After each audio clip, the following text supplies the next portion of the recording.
trahison ou pas, en tout cas la question intéresse plus d'un Guinéen aujourd'hui. Nous parlons de cette question de prorogation du mandat des députés dans cette émission. Il est avec nous, il s'appelle Cheikh Alioune, il est membre du bureau exécutif national de la MGC, en même temps porte-parole de ce parti. Vous le disiez tout à l'heure que c'est une trahison. Pour vous, normalement, quelle devrait être aujourd'hui l'attitude de tous ces, disons, députés qui, finalement, arrivent à terme de mandat? D'abord, les députés, ce sont des représentants du peuple. Normalement, avant d'arriver au terme de leur mandat, ils devaient être en mesure d'interpeller l'État sur la question. Et moi, en tout cas, je n'ai jamais entendu un député, à l'approche des élections, demander où en sommes-nous. Et le budget passe toujours à l'Assemblée. Et ce volet, ce financement, le financement des élections n'est jamais passé. Mais personne n'en parle. De toute façon, ça les arrange parce que, après tout, il y a un véhicule de service, il y a du carburant, il y a une rémunération, et il y a des visas, il y a des passeports. Donc, c'est un peu ces avantages-là que certains... Pour vous, c'est ce qui a entretenu ce mutisme? Absolument. Normalement, ils auraient dû quand même... ils auraient dû se lever, comme ils le font actuellement pour l'alternance en 2020. Ils auraient dû se lever. Mais où en sommes-nous par rapport aux élections? Proposez-nous le budget. Nous sommes là à l'Assemblée. C'est aussi ça le rôle de l'Assemblée. Si l'exécutif ne fonctionne pas, il faut que l'Assemblée soit en mesure de leur dire, mais allez-y, c'est ce que vous devez faire, mais faites-le. Et s'ils refusent, en ce moment, les députés pourront venir devant le peuple pour dire, bon, cette situation-là est en train d'arriver, nous avons constaté que c'est ça, on a attiré l'attention de l'exécutif, ils ont refusé. Et après, le combat sera entre l'exécutif et le peuple. Parce que le peuple reste toujours celui qui décide, en tout cas en dernière position. Voilà, autre chapitre abordé dans cette émission. Il s'agit justement de votre participation, de ce que vous avez pu faire comme initiative sur Kapororaï. Mais avant, aujourd'hui, qu'est-ce que vous portez comme réaction, comme analyse sur le déguerpissement entamé par le département de la ville et de l'aménagement du territoire? Disons, c'est le droit de l'État. L'État est dans son droit de récupérer ses domaines. Mais il serait plus important, plus judicieux pour l'État de procéder avec pédagogie. Parce qu'on ne peut pas quand même déguerpir des gens de façon sauvage, des citoyens qui sont installés dans leur pays, de façon sauvage, les laisser complètement comme ça, abandonnés dehors. Des gens qui préparent comme ça dans la nature, qui se font voler, qui se font violer, qui se font brigander. Comme ça, dans la nature, et des milliers de familles. C'est pas bien, c'est pas digne d'un État responsable. Normalement, l'État aurait dû traiter les dossiers au cas par cas. C'est vrai que les gens se sont installés, mais ce pas des gens qui ont quitté le village, qui sont venus s'installer comme ça. En général, il y a plusieurs cas. Il y a des gens qui étaient là depuis le début, avant même que les zones ne soient décrétées zones réservées. Il y a ces gens-là. C'est des cas à traiter à part. Il y a des gens qui sont venus, qui ont acheté des terrains avec des responsables qui ont des papiers signés par l'État. Et on dit l'État, c'est la continuité. Il y a ces cas-là, il faut une méthodologie de gestion. C'est vrai, il y a des cas, parfois, selon les informations qu'on a, des gens qui ont été déguerpis, qui sont venus se réinstaller après. Et ça, c'est des cas aussi à traiter à part. Donc l'État devrait traiter les choses comme ça, au cas par cas. Et l'autre chose, c'est que il y a beaucoup de citoyens de Kapororaï, par exemple, qui étaient là, qui avaient construit de petites maisons, puisqu'ils se disaient toujours que c'était une zone réservée, que l'État allait tôt ou tard récupérer l'endroit. Et je ne sais pas si c'était en 2015, j'ai oublié l'année, Alpha Condé, est venu sur place, il est venu sur place pour dire aux gens que ce qui a été cassé est cassé, mais ce qui reste ne sera jamais cassé. Il est venu tenir ce discours-là. Cela a encouragé les gens à construire de belles maisons, de grandes maisons, à investir beaucoup d'argent et à s'installer définitivement parce qu'ils ont des papiers et que le président de la République est venu les assurer qu'il n'y aura pas de problème à ce niveau. Et aujourd'hui, c'est le même président de la République qui ne tient pas ses promesses, en tout cas qui est connu dans ce sens. Aujourd'hui, les enfants même se moquent de lui en l'appelant papa promesse. Donc c'est lui qui est venu déguerpir aussi. Et on a entendu le ministre Kourouma, il dit que ce déguerpissement-là se fait conformément aux instructions d'Alpha Condé. Aux instructions du président de la République, cette autre demande aujourd'hui, Kapororaï déguerpi, finalement, qui peut d'eux.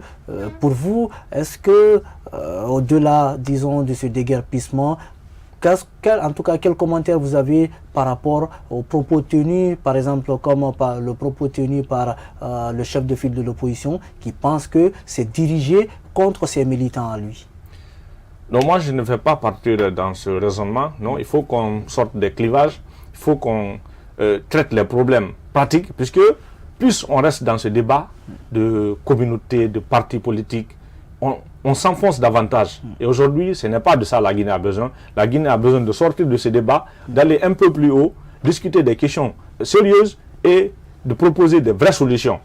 Donc, dans ce dossier-là, moi je pense qu'il faut éviter de stigmatiser une zone, et même si les intentions de déguerpissement étaient dans ce sens, moi je ne trouve pas que ce soit une bonne chose d'évoquer cette question, parce que ça peut être un message qui peut avoir des répercussions, en tout cas dans l'avenir de notre pays. Voilà, la NGC quand même a entrepris aussi des initiatives.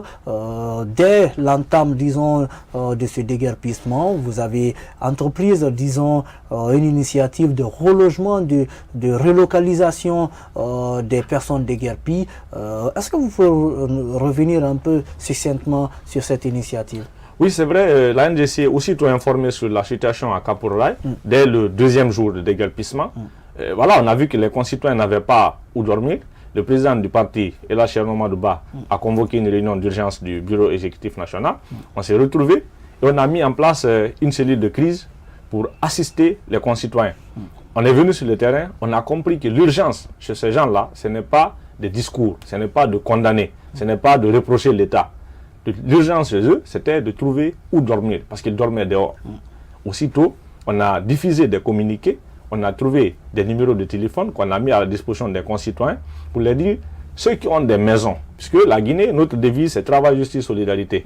Et la solidarité devrait être mise en branle dans cette situation. Donc on a mis en action la solidarité, on a demandé aux gens qui ont des maisons de mettre leurs maisons à notre disposition, que nous aussi, nous allons voir en fonction des priorités, en fonction des urgences au niveau de Kapoor-Rai, qui doit bénéficier d'une maison, disons, le plus tôt possible.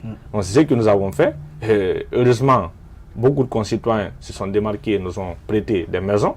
Et nous aussi, nous avons pu reloger, en tout cas, beaucoup de concitoyens délogés de côté de Kapoor-Rai. Alors aujourd'hui, est-ce qu'on peut estimer le nombre de familles? Est-ce qu'on peut toujours revenir un peu sur la statistique de ce qu'on peut retenir un peu de cette action menée par le parti? Oui, on peut toujours revenir là-dessus. Vous savez, après Kapoor-Rai, quelques jours après, nous sommes arrivés à Kipé 2.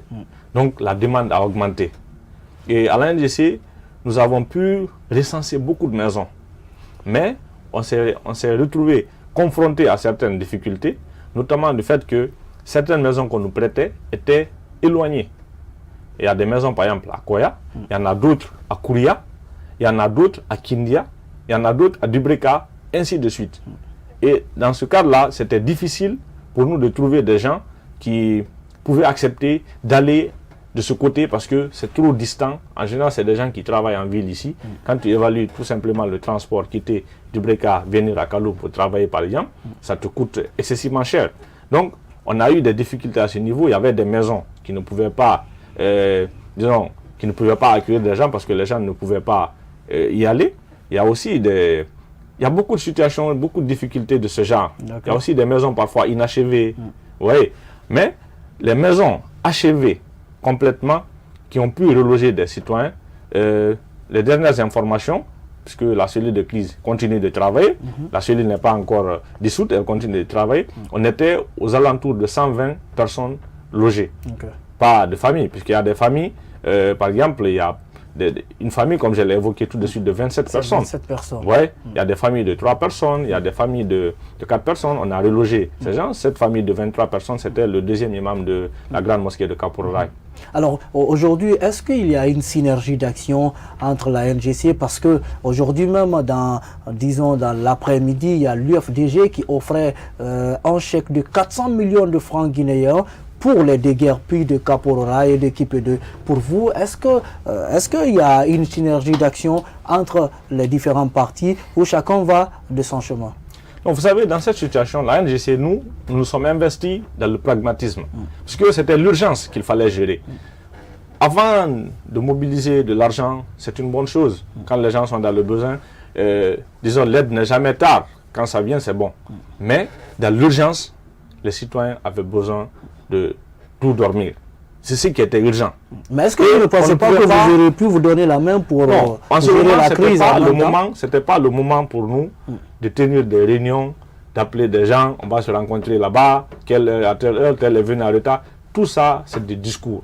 C'est qu'il fallait trouver des solutions, il fallait essayer de reloger le maximum de personnes. Parce que chaque heure retardée, c'est un concitoyen qui dort dehors.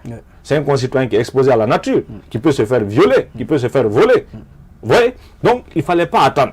Il fallait complètement se lancer là-dedans. Donc, la NDC, au lieu d'attendre que des gens s'organisent par-ci, par-là, on s'est retrouvés, on a mis en place une cellule de crise qui a été présidée par notre fédéral de Ratouma, le secrétaire fédéral de la NDC, Ibrahim Koukoulou-Bali, qui s'était le président de la commission.